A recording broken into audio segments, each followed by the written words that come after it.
Hello दोस्तों, आज मैं आपको सिखाने वाला हूँ कि आप वर्ड पैड के फाइल RTF को आप PDF फाइल में कन्वर्ट कैसे कर सकते हैं।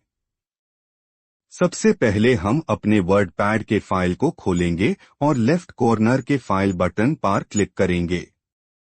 क्लिक करने के बाद आपको प्रिंट बटन पर क्लिक कर लेंगे।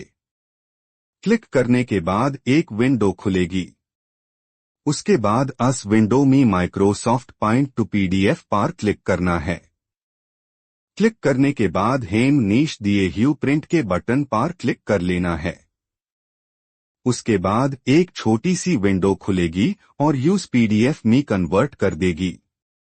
और दोस्तों, मेरा और मेरे भाई का इस चैनल में पहला वीडियो है। आप कृपया इस चैनल को सपोर्ट करें। Thanks for watching. जय हिंद, जय भारत, प्रणाम।